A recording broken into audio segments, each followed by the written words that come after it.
Welcome to జనం మాట. నేను మీ చంద్రబాబు నాయుడు గారు జగన్మోహన్ రెడ్డి గారిని ఉద్దేశించి నిన్న ఛాలెంజ్ విసిరారు. జగన్మోహన్ రెడ్డి గారి వరకు నీ ఛాలెంజ్ ఎందుకు, ఇప్పుడు నీ గురించి కొన్ని ప్రశ్నలు అడుగుతా, ఆ ప్రశ్నలకు సమాధానం చెప్పే దమ్ము నీకుంది చంద్రబాబు నాయుడు గారు.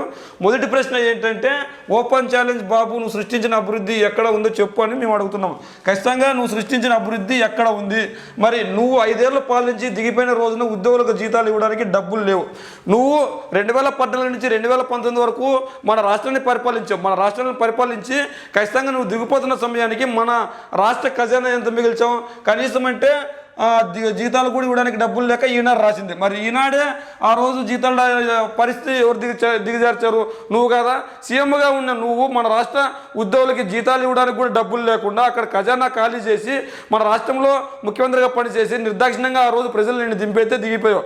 ఆ రోజు ప్రజలకు జీతాలు ఇవ్వడానికి 2019 30 జగన్ ప్రమాణ స్వీకారం రోజున కేవలం 100 కోట్లు మాత్రమే ఉన్నాయి. అంటే మన రాష్ట్ర బడ్జెట్ ఎంత, నువ్వు ఆ రోజు నెల ఖర్చులకి సరిపోయేంత డబ్బు కూడా ఉంచకుండా కేవలం 100 కోట్లు మాత్రమే ఖజానాలో ఉన్నావు. ఇది ఎప్పుడు 2019 మే 30 జగన్మోహన్ రెడ్డి గారు సీఎం సీట్లో ప్రమాణ స్వీకారం చేసే రోజుకి ఖచ్చితంగా కేవలం 100 కోట్లు మాత్రమే మిగిల్చావు.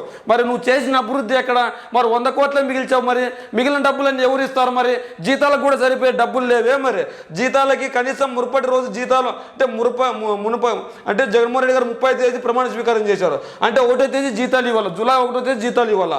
జూలై 1వ తేదీ ఎన్ని వేల కోట్లు ఇవ్వాలి? 8,000 కోట్లు జీతాలు ఇవ్వాలి. మన రాష్ట్ర ఉద్యోగులకి 8,000 కోట్ల రూపాయలు జీతాలు ఇవ్వాలి. మరి కేవలం నువ్వు 100 కోట్లు మాత్రమే ఖజానాలో ఉంచితే జగన్మోహన్ రెడ్డి గారు ఆ రోజు ఏమని రాసుకొచ్చారు? రిజర్వ్ బ్యాంక్ దగ్గరికి అప్పు కోసం జగన్ పరిగెత్తాలి అని ఆ రోజు ఈనాడు పత్రిక రాసింది. ఇది వాస్తవం కదా? ఈయన సాక్షి పత్రిక రాసింటే ఏదో జగన్మోహన్ రెడ్డి గారి పత్రిక, జగన్మోహన్ రెడ్డికి సంబంధించిన పత్రిక వైఎస్ఆర్సీపీ పత్రిక అనొచ్చు. మరి ఈనాడు వార్తాపత్రిక 8,000 కోట్ల జీతం కోసం రిజర్వ్ బ్యాంక్ దగ్గరికి జగన్మోహన్ రెడ్డి గారు పరిగెత్తుకు వెళ్ళాలని రాసింది. అంటే ఆ రోజు ఆ పరిస్థితికి దిగజార్చింది ఎవరు? రాష్ట్రాన్ని. మీరు కదా చంద్రబాబు నాయుడు గారు. మరి ఆ రోజు నువ్వు నిజంగానే అభివృద్ధి చేసింటే మరి రాష్ట్ర ఖజానా ఆ రోజు ఎందుకు ఖాళీ అయింది? కేవలం 100 కోట్లు మాత్రం ఎందుకు ఉంచగలిగావు? మిగిలిన డబ్బులన్నీ ఏం చేసావు? అంటే మిగిలిన డబ్బులన్నీ జగన్మోహన్ రెడ్డి గారు లాగా ఏమన్నా అమ్మఒడి ఇచ్చావా, వసతి దీవెన ఇచ్చావా, లేదంటే వాహనమిత్ర ఇచ్చావా, కాపు నేస్తం ఇచ్చావా, లేదంటే పోలవరం ప్రాజెక్టుకి నిధులు కేటాయించావా, లేదంటే ఇంకో దానికి తీసుకొని వచ్చావా, లేదంటే నాడు నేడు కింద కేటాయించావా, తెలుగు మీడియం ఇంగ్లీష్ మీడియం తీసుకొని వచ్చావా, లేదంటే కాపు నేస్తం ఇచ్చావా, డ్వాక్రా మహిళలకు 0 వడ్డీ ఇచ్చావా, రుణమాఫీ చేసావా డ్వాక్రా మహిళలకు, లేదంటే రైతులకు ఏమన్నా రుణమాఫీ పూర్తి చేసావా? మరి ఏమీ చేయకుండా ఆ రోజు 100 కోట్లు మాత్రమే ఎలా మిగిలాయి? మిగిలిన డబ్బులన్నీ ఏం చేసావు? మళ్ళీ అంటే సంక్షేమ పథకాలు కూడా పెట్టలేదు. అదే పరిస్థితి 5 ఏళ్లలో పరిమితికి మించి 28,000 కోట్లు అప్పు చేసి 2019 మే నెలలో 7,360 కోట్లు అప్పులు చేసి కూడా కేవలం 100 కోట్లు మాత్రమే ఉన్నాయి. అంటే ఖచ్చితంగా పరిమితికి మించి నువ్వు ఆ రోజు అప్పులు చేసావు. 28,000 కోట్లు పరిమితికి మించి చేసావు. 2019 ఏప్రిల్ మే నెలలో కేవలం 7,346 కోట్లు మాత్రమే అప్పు చేయాలి. కానీ నువ్వు దానికి పరిమితి మించి చేసావు. అయినా కూడా ఆ రోజు మిగిల్చిన డబ్బులు ఎన్ని? 100 కోట్లు మాత్రమే. అంటే ఖచ్చితంగా నువ్వు అప్పు చేసింది ఎంత? 7,000 కోట్లు. 2 నెలలకు కలిపి నువ్వు అప్పు చేసింది 7,346 కోట్ల అప్సరాలు అప్పు చేసావు. కానీ ఆ రోజు జీతాలు ఇవ్వడానికి 100 కోట్లు మాత్రమే మిగిల్చావు. మిగిలిన డబ్బు అంతా ఎవరి జోబుల్లోకి వెళ్ళింది? అంటే ఇక్కడ అభివృద్ధి జరిగింది నీ సామాజిక వర్గానికే, నీ కంపెనీలకు అభివృద్ధి జరిగిందా? కేవలం 100 కోట్లు కూడా ప్రజలకు ఉద్యోగులకు జీతాలు ఇవ్వలేకుండా నువ్వు ఉద్యోగాలకి జీతాలు ఇవ్వడానికి పేరుతో 7,346 కోట్లు. అంటే అక్షరాల దాదాపు 8,000 కోట్లు. 8,000 కోట్ల రూపాయలు ఆ రోజు నువ్వు అప్పు రూపంలో తీసుకొని కేవలం 100 కోట్లు మాత్రమే ఖజానాలో ఉంచావు. మిగిలిన డబ్బు అంతా ఎక్కడ? మరి ఈ మిగిలిన డబ్బు అంతా ఎవరు తీసుకున్నారు? అంటే మిగిలిన డబ్బు అంతా ఆ రోజు పరిపాలన చేసిన నువ్వు తీసుకున్నావా, లేకపోతే నీ కార్యకర్తలకు దోచిపెట్టావా? మరి ఇంత డబ్బు నువ్వు తీసుకొని కేవలం ప్రజలకు అబద్ధాలు చెప్పి కేవలం మాయ చేసి మాడికాయ చేసే విధంగా ఉంది. నువ్వు చేసిన అప్పులు కళ్ళకు కట్టినట్లు ఇక్కడ కనిపిస్తుంది. నువ్వు చేసిన అభివృద్ధి ఏంది? 100 కోట్లు మిగిల్చడం అభివృద్ధి, లేదంటే ఇంకోట? అదేవిధంగా 2018-19 స్థూల రేటుతో ఏపీ 14వ స్థానంలో ఉండగా 2023 నాటికి 16% పెరిగి రాష్ట్ర స్థూల ఉత్పత్తి రేసులో 4వ స్థానానికి ఎగబాకింది. అంతే 2019 నువ్వు పరిపాలించిన చివరి సంవత్సరం. ఎంత ఉంది? 14వ స్థానంలో రాష్ట్ర స్థూల ఉత్పత్తి ఉంది. మరి జగన్మోహన్ రెడ్డి గారు అధికారంలోకి వచ్చిన తర్వాత నువ్వు 14వ స్థానంలో పెట్టావు. ఈ రాష్ట్ర ఆర్థిక అభివృద్ధిని స్థూల ఉత్పత్తిని ఎంత శాతంతో 11 స్థూల ఉత్పత్తి శాతంతో జిఎస్డిపితో 14వ స్థానంలో ఉంచారు.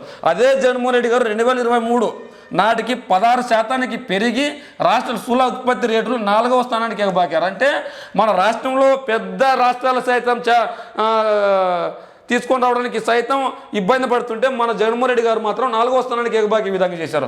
అంటే ఇక్కడ అభివృద్ధి ఎవరు చేసినట్లు? జగన్మోహన్ రెడ్డి గారు చేసినట్లా లేదంటే మీరు చేసినట్లా? మరి జగన్మోహన్ రెడ్డి గారిపై మీరు ఎందుకు అబద్ధాలు రాస్తున్నారు? మీరు ఎందుకు అబద్ధాలు మాట్లాడుతున్నారు? మీరు ఎందుకు ఓపెన్ ఛాలెంజ్లు విసురుతారు? ఆ ఛాలెంజ్లు కట్టబడి లేకుండా పోతున్నారు.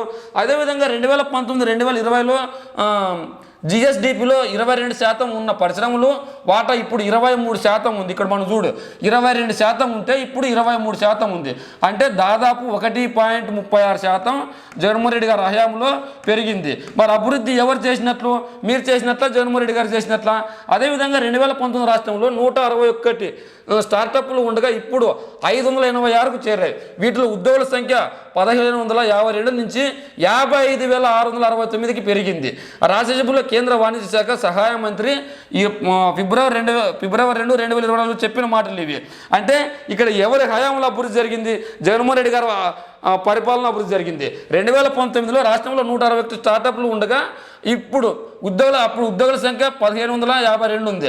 అయితే ఇక్కడ 161 కంపెనీలు ఉంటే ఇక్కడ 586 కంపెనీలు చేరాయి.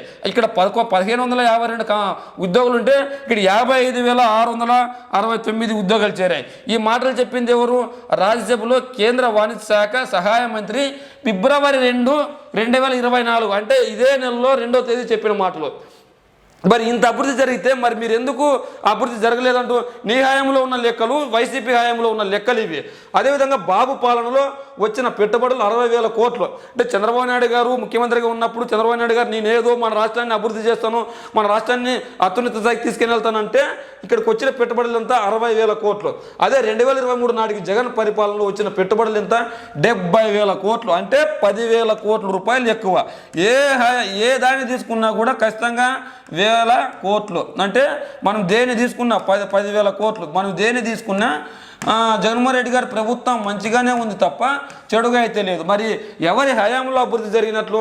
మరి 2023 మార్చిలో విశాఖ గ్లోబల్ ఇన్వెస్ట్ సమ్మిట్ GISలో మొత్తం 13 లక్షల కోట్లు విలువైన 386 ఒప్పందాలు జరగగా దాదాపు 2.46 లక్షల కోట్ల విలువైన పెట్టుబడులకు సంబంధించి పనులు వేరువేరు దశల్లో ఉన్నాయి. అంటే జగన్మోహన్ రెడ్డి గారు ఏదైతే 2023 మార్చిలో విశాఖ గ్లోబల్ ఇన్వెస్ట్మెంట్ సమ్మిట్ ప్రతిష్టాత్మకంగా తీసుకొని అక్కడ 13 లక్షల కోట్లు విలువైన 386 ఒప్పందాలు జరగగా దాదాపు 2.46 లక్షల కోట్ల విలువైన పెట్టుబడులకు సంబంధించిన పనులు వేరువేరు దశల్లో జరుగుతున్నాయి ఇప్పటికీ.